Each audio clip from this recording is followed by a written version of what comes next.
Welcome to my 12 Days of Christmas playlist. Simple woodwork projects made out of scrap wood and offcuts, aimed at beginners with my usual standard of that'll do.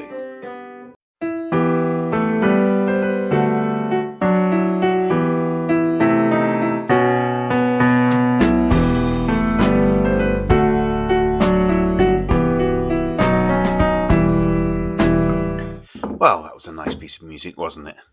So, welcome to day 9 of my 12 Days of Christmas, and this is just going to be using damaged offcuts. This is the easiest tree ever made. So easy, I'm going to make 5 of them. And when your inner voice says to you, don't throw away that offcut, this is the day you thank that inner voice. So, as always, we start with putting all the materials out on the table, and then every single one of these planks will start with a 30-degree cut. This first one, obviously, is a triangle, and this is the first piece. So, I've got my mitre saw laid out on the right hand side at 30 degrees, make one cut, turn the plank, cut, sand it, hand sand it, everything. Every single plank will be hand sanded more than once. And then I've got these depth gauges, but literally you could use an offcut just to measure the left hand side and the right hand side, mark it up, take it back to the mitre saw and cut it again, like this. Now, after a little while, you'll realise that every single plank starts with a 30-degree cut on the right-hand side. So cut it on the right-hand side, then flip it over, offer it up to the left-hand side, measure the left-hand side, measure the right-hand side, mark the right-hand side, and then cut, because that way you haven't got to change the mitre station. Once you've added 4 or 5, you can go as long as you like here, but I've gone with 5. Once you've done that, that's the first one done. Now, could finish the video there, but I did promise you 5, and they're going to be different. So do hang around and watch how I make the differences. And we stack them up and move them to one side, and then we go again. This is number 2, and we're going to do this differently. We're going to do it as a perfect triangle, so we don't need the depth gauge because the left hand side is going to be perfect. We use a speed square, and still every single one is a 30-degree cut. That one is dead simple. That is the easiest tree. Right, we're back to the same 2x4, and this is the offcuts and damaged 2x4s, 2x3s from the catio that I built for my son in the summer of 2024. You don't have to worry about the video on my channel because YouTube will recommend it at the very end of this video. And that is number 3 done. It's still got some of that construction timber left over, so we'll do something else with it. Now this is an old shelf that I found. I had 2 shelves that had really nice grain on them, and you know what it's like, you put it to one side for best and then you never use it because it's just too good. As somebody once said, just get started. This is again a chance to use it. Cut 4 shelves, make a base at the very bottom because it's thinner, it won't stand up on its own, and you'll see how I stick all these together towards the end. Check the grain all in going in the right direction and stack it up. Now the 5th and final one is leftover gazebo planks. So if I've not got a project on the go, quite often I'd go out in the workshop and just clean the workshop or reorganise it. But one of the most productive things you can do when you've got no work going on is to go and mill a load of wood. And I had some gazebo slats that my next door neighbour had given me. And I put them all through the thickness of planer, cleaned them all up to decent sizes and decent shapes. And today is the day we'll use those.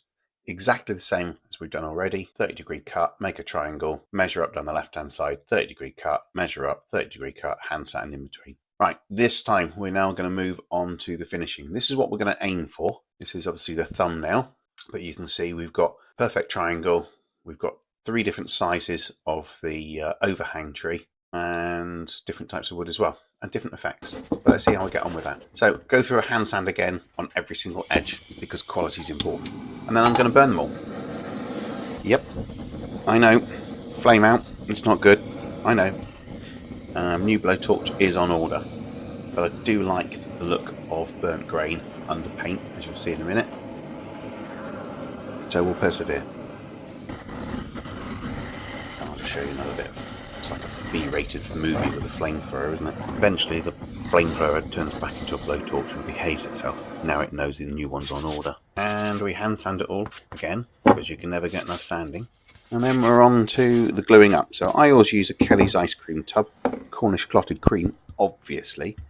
I'm using no nonsense CA contact glue and Type 1-3 for the long glue. I'm going for the accelerated bonded method where you use the CA glue for an instant temporary grip, but the wood glue will give it its permanent strength. and I'm applying it with a silicone brush because I can. Oh, look at the state of that wood. That is going to be like an ugly child at the nativity play, isn't it? Stood at the back of the choir, out of view. See what we can do. Lucky punch. And that's another one done. We can stack those towards the side. In between, I'm using a cloth and a paint scraper to get into those lines to get out any excess glue. And then we do this accelerated bonding technique of dips and dabs, clean them over. I spray the accelerated glue back over one of the products I've already done just to help. And then excess glue has to go back in the pot. This stuff is more expensive than the Therapist, but to be fair, it is better at holding everything together than the Therapist. And then we're on to the finish. So these yellow triangles, I got these yellow triangles and my green pencils from Temu. They're cheap and cheerful, and the good thing about that is you can get plenty of them. But I have to say, it's probably the only good products I've got from Temu. So painting, we're going to start on the end grain because it is thirsty work. We're going to stab these into the armpits of the Christmas tree, if Christmas trees have an armpit. And then we'll finish with the front and back. At the very end, you want to film your elbow because the YouTube algorithm loves elbows. And then we repeat on the other one. And we all know it's Christmas when somebody's painting a Christmas tree red, because who on God's earth has a red Christmas tree? So that's the painted three. And then the gazebo, I was going to put this wax on here. This is what I call Leo wax. It's made by single-handedly. This tin's got the old logo, there's a new logo, and I retain this cloth in an unused tin. Got 2 new tins on order. They've just arrived actually this morning. And the gazebo post, as I say, I was going to do it in Leo wax, but it just didn't look good enough. So back to the blowtorch because it's behaving itself now that I've ordered its replacement. And then that little hole at the top looks like a good spot to anchor an ornament on. We add some snow spray because it's Christmas.